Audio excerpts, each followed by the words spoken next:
Hello friends, welcome to brain wave revise. तो आज हम structural organisation of the cell का एक टॉपिक पढ़ने वाले हैं, that is cell membrane. Okay, so let's start with it. So the topic is cell membrane. Okay, cell membrane. Okay, so what is the cell membrane? Cell membrane is the outer layer of the living cell. Okay, so cell membrane हमें कैसे पता चला था? Unit membrane hypothesis हुआ था। क्या हुआ था? Unit membrane hypothesis. ठीक है, and what is cell membrane? Outer layer of the living cell. ठीक है, outer layer of the living cell is known as cell membrane. So unit membrane hypothesis हुआ था, उसमें ये डिस्क्राइब किया था कि जो मेम्ब्रेन होता है, मेम्ब्रेन आपका inner and outer dense protein layer होती है। ठीक है, उसमें एक थिकर लेयर भी होती है बाहर, और जो अंदर वाली होती है वो लेस डेंस फॉस्फोलिपिड लेयर होती है। ठीक है, ऐसा S J. Singer and G L. Nicholson ने ये 1972 में इंट्रोड्यूस किया था। कौन कौन से साइंटिस्ट थे? ये दो साइंटिस्ट का नाम आपको बहुत ज़्यादा नाम याद रखना है। S J. Singer and Nicolson model भी बोलते हैं इसको, एंड जी.एल. निकोलसन। ठीक है, इन्होंने क्या कौन सा मॉडल दिया था? इन्होंने मॉडल दिया था fluid mosaic model. Okay, which model? Fluid mosaic model इन्होंने दिया था। कब दिया था? 1972 में दिया था। ठीक है, तो इन्होंने ये फ्लूइड मोज़ैक मॉडल से क्या एक्सप्लेन किया कि सेल मेम्ब्रेन का स्ट्रक्चर कैसा होता है। ओके, अब जो फंक्शंस होते हैं, बहुत सारे सेल मेम्ब्रेन फंक्शंस परफॉर्म करती है। मेन रोल क्या होता है सेल मेम्ब्रेन का? कि आपके प्रोटोप्लास्ट को अलग रखना उसके एनवायरनमेंट से। ठीक है, अब बहुत सारे जो ऑर्गेनेल्स होते हैं सेल में, उसको भी ये डीलिमिट करती है। ठीक है, फिर ये आपका सेलेक्टिव पाथवे भी बताती है ट्रांसपोर्ट के लिए, कि अगर कौन सा सब्सटेंस सेल में अंदर आ सकता है, कौन सा सब्सटेंस सेल में बाहर जा सकता है। ठीक है, तो ये एक पूरा सेल फॉर्म को और सेल एक्टिविटी को क्या करती है? कंट्रोल करती है। फ्लूइड मोज़ैक मॉडल डिटेल में अगर आपको जानना है तो आप प्लीज़ कमेंट करिए, मैं अपने नेक्स्ट लेक्चर में इसके बारे में आपको एक्सप्लेन करूँगी। Okay, so let's come up to the next thing. Next जो हमारे पास है टॉपिक, वो है साइटोप्लाज्म।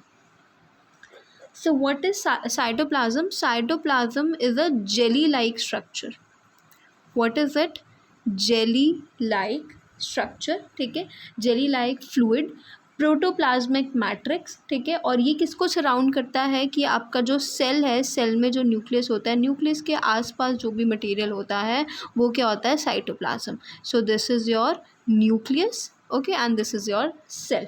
ओके, तो जो साइटोप्लाज्म हो रहा है वो क्या कर रहा है? न्यूक्लियस को सराउंड कर रहा है, और यहाँ पे आपके पास बहुत सारे ट्रू इंटरनल मिलियू होते हैं सेल के, जिसको आप बोलते हैं साइटोप्लाज्म। ओके, अब जो साइटोप्लाज्म होता है ये आपके इंट्रा सेलुलर डिस्ट्रीब्यूशन में इन्वॉल्व होता है, या उसमें पार्टिसिपेट करता है। किसका intra cellular distribution? Intra cellular distribution of nutrients. ठीक है, मेटाबोलाइट्स, मेटाबोलाइट्स और साथ में एंजाइम्स। ये ओवरऑल आपके डिस्ट्रीब्यूटेड होते हैं साइटोप्लाज्म के अंदर। ठीक है, अब ऑर्गेनेल्स से, अगर यहाँ पे कोई दो ऑर्गेनेल्स हैं, ऑर्गेनेल्स के अंदर अगर आपको ट्रांसपोर्टेशन करवाना है तो वो भी किसके थ्रू आप करवाओगे? साइटोप्लाज्म के थ्रू ही करवाओगे। Okay, now next thing is nucleus. Next is nucleus. तो न्यूक्लियस किसने डिस्कवर किया था? न्यूक्लियस डिस्कवर किया था रॉबर्ट ब्राउन ने। ठीक है, कब किया था? 1833 में। न्यूक्लियस किसने डिस्कवर किया था? रॉबर्ट ब्राउन ने। कब? 1833। न्यूक्लियस जो होता है इसको यूनिवर्सल और प्रोमिनेंट फीचर बोलते हैं सारे सेल्स का। अब इसका एक्सेप्शन है किंगडम मोनेरा। मोनेरा में कौन कौन आते हैं? मोनेरा में आपके पास आते हैं बैक्टीरिया एंड साइनोबैक्टीरिया। ठीक है, तो ये आपका क्या है? ये एक्सेप्शन है। इसके अलावा सब में आपको अच्छा वेल डेवलप न्यूक्लियस मिलेगा। ठीक है, न्यूक्लियस जो होता है इसके ऊपर क्या होती है? न्यूक्लियर मेम्ब्रेन होती है। ये आपकी क्या है? Nuclear membrane. ठीक है, न्यूक्लियस को क्या सराउंड करती है? न्यूक्लियर मेम्ब्रेन सराउंड करती है, या न्यूक्लियर एनवेलप भी आप इसको बोल सकते हो। इसमें न्यूक्लियर मेम्ब्रेन या न्यूक्लियर एनवेलप में क्या होता है? इसमें आपका क्रोमैटिन मटेरियल होता है। ठीक है, क्रोमैटिन मटेरियल होता है, न्यूक्लियोलाई होता है, न्यूक्लियोलाई एक भी हो सकता है, एक से ज़्यादा भी हो सकता है, और साथ साथ आपका न्यूक्लियोप्लाज्म होता है। ठीक है, तो chromatin is the genetic material, nucleolus जो आपका डेंस मास होता है न्यूक्लियस के अंदर, और nucleoplasm is the fluid filled in nucleus. Okay, अब जो न्यूक्लियर एनवेलप होता है, ये इसमें बहुत सारे, ये जो मैंने यहाँ पे बनाया, बीच बीच में छोटे छोटे होल्स होते हैं। ठीक है, इनको हम क्या बोलते हैं? Nuclear pores. ठीक है, ये न्यूक्लियर पोर्स किसकी हेल्प करता है? क्या हेल्प करता है कि साइटोप्लाज्म से अंदर न्यूक्लियोप्लाज्म में ट्रांसपोर्टेशन हो जाए, और न्यूक्लियोप्लाज्म से बाहर साइटोप्लाज्म में ट्रांसपोर्टेशन हो जाए। तो basically nuclear pores help in the transportation of materials. Okay, तो यहाँ पे सब्सटेंसेस का एक्सचेंज होता है किसमें? न्यूक्लियस में और साइटोप्लाज्म में। अब क्रोमैटिन के बारे में थोड़ा बात करते हैं। क्रोमैटिन में क्या होता है? क्रोमैटिन मैंने बोला जेनेटिक मटेरियल, मतलब यहाँ पे आपका क्या आएगा? डीएनए आएगा। डीएनए बाउंड प्रोटीन्स होते हैं, इन डीएनए बाउंड प्रोटीन्स को बोलते हैं histone proteins, which are very important proteins. ठीक है, क्रोमैटिक मटेरियल्स होता है वो खुद से ही ऑर्गेनाइज करता है लंबे लंबे थ्रेड लाइक स्ट्रक्चर्स में। ठीक है, और उसको हम बोलते हैं कंट्रैक्शन। ठीक है, उसको हम बोलते हैं क्रोमोसोम, उसको हम क्या बोलते हैं? क्रोमोसोम्स। ओके, तो क्रोमैटिन ने खुद को बड़े बड़े स्ट्रक्चर्स में, इस तरह से स्ट्रक्चर में अरेंज किया, और ये थ्रेड लाइक स्ट्रक्चर को हम क्या बोलते हैं? क्रोमोसोम्स। अब जब सेल डिवीजन होता है तो उसमें कंडेंसेशन होता है, तो कंडेंसेशन में जो भी आपकी सेल डिवीजन की साइकिल है, आगे जाके क्रोमोसोम्स क्या होते हैं? सेपरेट हो जाते हैं। ठीक है, अब जो क्रोमोसोम्स का, कितने क्रोमोसोम्स प्रेजेंट होंगे, मतलब क्रोमोसोम का नंबर क्या होगा? ठीक है, कौन सी साइज़ के क्रोमोसोम्स होंगे और कौन से शेप के क्रोमोसोम्स होंगे, ये हर स्पीशीज़ का अलग अलग कैरेक्टरिस्टिक होता है, हर स्पीशीज़ में ये डिफरेंट होता है। ओके, नाउ अब क्रोमोसोम का फंक्शन क्या होता है? क्रोमोसोम का फंक्शन होता है कि ये आपका जेनेटिक इन्फॉर्मेशन कैरी करता है। क्या करता है? जेनेटिक इन्फॉर्मेशन कैरी करता है एक सेल जनरेशन से नेक्स्ट सेल जनरेशन में।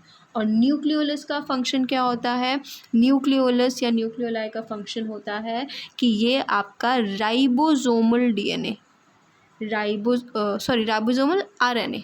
ठीक है, राइबोसोमल आरएनए, या जिसको आरएनए भी बोलते हैं, इसको क्या करता है? इसका प्रोडक्शन करता है, इसका मैन्युफैक्चर करता है। Okay, now let's come up to the next and the last topic.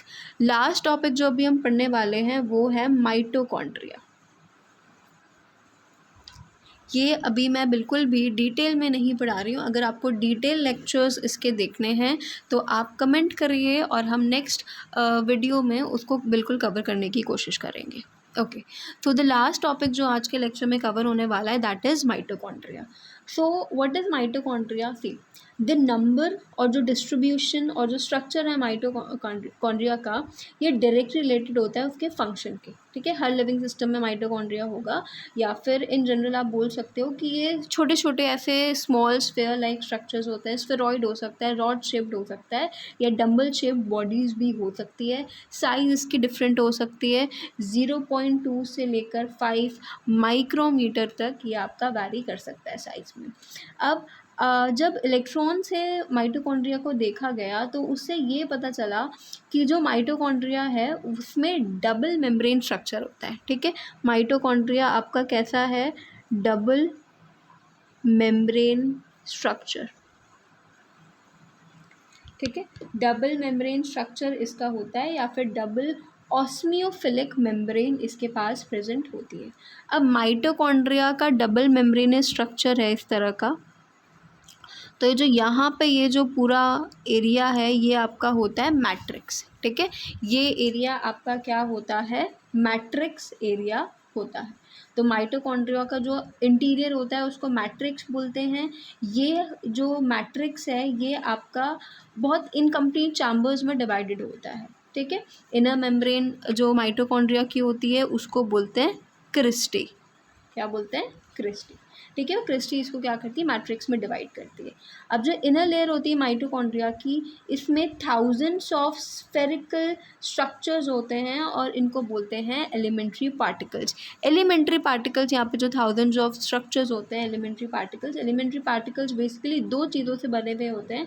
वो दो चीज़ें आपके पास होती है ऑक्सीजोम्स एंड F1 पार्टिकल्स। ठीक है, ऑक्सीजोम्स एंड F1 पार्टिकल्स के मिलकर बने हुए होते हैं।